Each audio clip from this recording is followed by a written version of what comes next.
गेहूं की फसल में पीलापन है, ग्रोथ अच्छे से नहीं कर रहा है या उसकी टिल्डिंग अच्छी नहीं हो रही है। तो इसके लिए कई सारे किसान भाई तरह तरह के माइक्रोन्यूट्रिएंट्स उर्वरकें देते हैं, लेकिन फिर भी रिजल्ट अच्छा नहीं रहता है।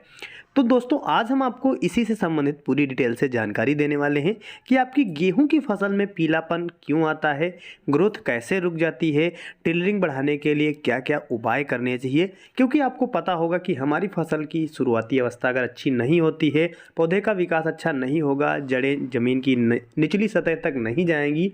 जो मिनरल्स वाटर्स हम देते हैं, माइक्रोन्यूट्रिएंट्स देते हैं, जड़ों के माध्यम से ही पौधे में पहुंचते हैं। तो अगर हमारे पौधे की जड़ों का विकास अच्छा नहीं हुआ, पत्तियों का विकास अच्छा नहीं हुआ, तो जरूरी पोषक तत्व भी पौधे को नहीं मिल पाएंगे और वेजिटेटिव ग्रोथ भी नहीं हो पाएगी। तो ये सारे किन कारणों की वजह से समस्याएं आती हैं, पीलापन क्यों आता है, ग्रोथ क्यों रुक जाती है, हरियाली क्यों कम पड़ती है, सारी समस्या का समाधान मैं आपको इस वीडियो के माध्यम से बताने वाला हूं। इसमें आपको मैं जो भी तरीके हैं सारे डिटेल से बताऊंगा, पूरी मात्रा भी बताऊंगा। पूरे वीडियो को आपको देखना है ताकि आपको सही और सटीक जानकारी मिल पाए। सबसे पहले मैं बात करूंगा कि गेहूं की फसल की बढ़वार क्यों रुक जाती है, पीलापन किन किन कारणों की वजह से आता है। बाद में जो भी फार्मूले हैं, जो भी तरीके हैं जिनकी मदद से आप अपनी फसल को रिकवर कर सकते हैं, हरियाली बढ़ा सकते हैं, ग्रोथ और टिल्डिंग काफ़ी ज़बरदस्त कर सकते हैं।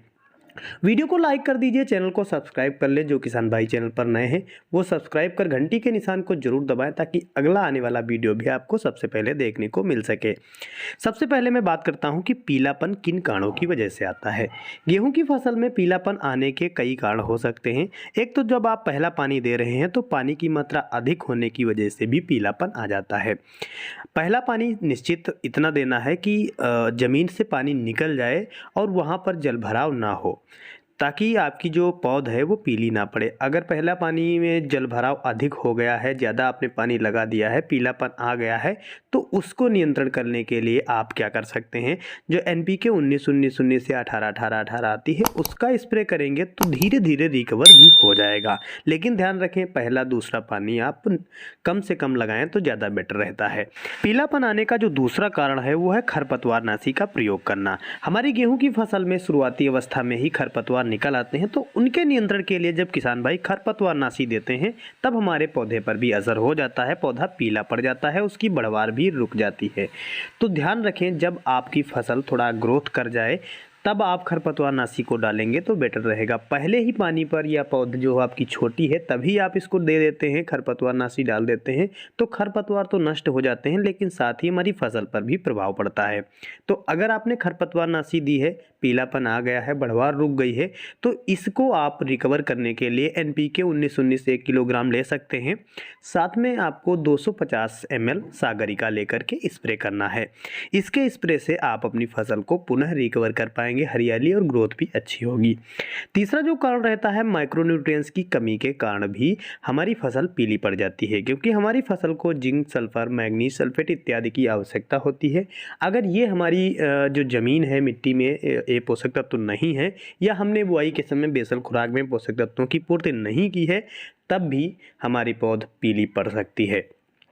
तो इसके नियंत्रण के लिए अभी मैं आगे आपको एक फार्मूला बताऊंगा, उसको भी आप डाल सकते हैं, जिसके आपकी जो फसल है उसमें जितने भी माइक्रोन्यूट्रिएंट्स की कमी है पूर्ति हो जाएगी और पीलापन, ग्रोथ, टिल्डिंग सब भी सही हो जाएगा। अगला जो कारण रहता है वो सर्दी के कारण।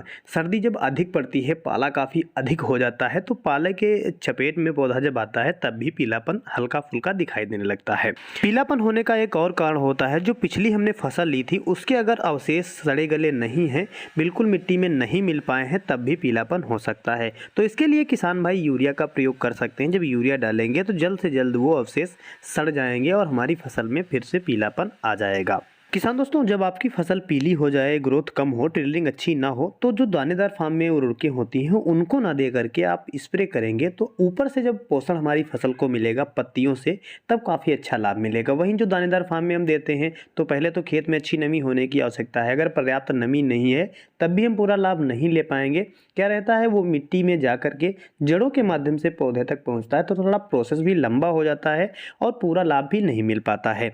तो अगर आप इसको स्प्रे के रूप में प्रयोग करते हैं तो पत्तियों के माध्यम से, जड़ों के माध्यम से पौधा आसानी से अवशोषित कर पाता है, उसको रिजल्ट भी जल्दी मिलता है। इसके लिए किसान भाई क्या कर सकते हैं, 1 किलोग्राम NPK 19-19-19 ले लें और ह्यूमिक एसिड 250 ml स्प्रे कर दें, क्योंकि ह्यूमिक एसिड हमारी फसल में जड़ों के विकास के लिए काफ़ी आवश्यक होता है। पौधा जब हमारा ग्रोथ कर रहा होता है तो जड़ों का भी विकास होना काफ़ी आवश्यक रहता है। जितनी ज़्यादा जड़ें अच्छी ग्रोथ करेंगी, ज़मीन की गहराई तक जाएंगी, उतना ही पौधा हमारा अच्छे से माइक्रोन्यूट्रिएंट्स मिनरल ऑब्जॉर्व कर पाएगा और ग्रोथ भी काफ़ी अच्छी होगी।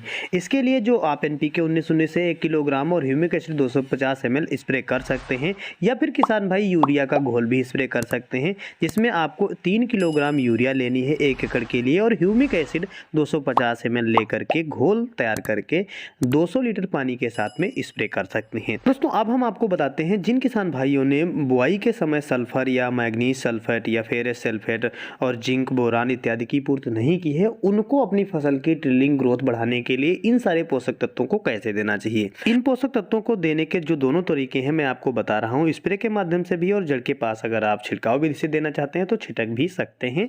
थोड़ा स्प्रे वाला जो है तरीका है, इसमें लागत कम लगती है और उसमें लागत थोड़ा ज़्यादा हो जाती है।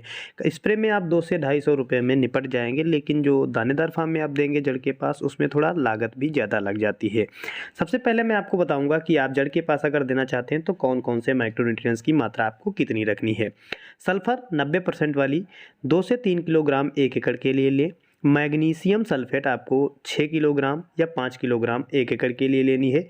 Manganese sulphate 1 kilogram, ferrous sulphate 1 से 2 किलोग्राम प्रति एकड़, जिंक आपको 2 किलोग्राम लेनी है, बोरान 250 किलोग्राम लेनी है। इनका आप जो कॉम्बिनेशन है तैयार कर सकते हैं और यूरिया के साथ में आप इसको आसानी से दे सकते हैं। जितनी आप यूरिया देते हैं, पहले पानी पर मैं 35 से 40 kg के मध्य आपको यूरिया रिकमेंड करता हूं, तो उसको आप दे सकते हैं। अगला जो स्प्रे है, स्प्रे का जो तरीका है उसमें आपकी मात्रा काफ़ी कम रह जाती है। स्प्रे में आप चिलिटेड जो तरीके आते हैं उसमें जैसे जिंक है, फेरस है, मैग्नीज है, वो चिलिटेड आती है, तो चिलिटेड लेंगे तो उसका जो रिजल्ट रहता है बेहतर रहता है। तो 500 ग्राम आपको सल्फर ले लेनी है और मैग्नीशियम सल्फेट 1.5 ग्राम यानी 1.5 किलोग्राम लेनी है। 250 ग्राम आपको मैग्नीज सल्फेट लेनी है। 100 ग्राम आपको चिलिटेड फेरस सल्फेट लेनी है और जिंक आपको 150 ग्राम लेनी है और 150 ग्राम बोरान लेनी है। बोरान यानी लोहा। ये सारे पोषक तत्व तो आप दे सकते हैं। इनको अलग अलग आपका घोल तैयार करके एक में मिलाकर स्प्रे करना है। पानी की मात्रा आपको 200 लीटर तक रखनी है। 180 से 200 लीटर के बीच रखेंगे तो काफ़ी अच्छा स्प्रे कर पाएंगे। इस तरह से आप अपनी गेहूँ की फसल की टिल्लिंग भी अच्छी कर सकते हैं, ग्रोथ भी काफ़ी अच्छी होगी, हरियाली काफ़ी बेहतर होगी, अगर पीलापन था वो भी दूर हो जाएगा। तो किसान दोस्तों, ये थी गेहूँ की फसल में जो माइक्रोन्यूट्रिएंट्स देने के सही तरीके हैं उनके बारे में फुल डिटेल। तो अगर आपको जरा भी जानकारी हमारी यूजफुल लगी है तो वीडियो को लाइक कर दें, अपने मित्रों में शेयर करना ना भूलें। किसी भी सहायता या समस्या समाधान के लिए आप हमें कमेंट भी कर सकते हैं। हमारे समर्थन में कमेंट में जय जवान जय किसान लिखें। वीडियो को लाइक करें, अपने मित्रों में शेयर करना ना भूलें। धन्यवाद।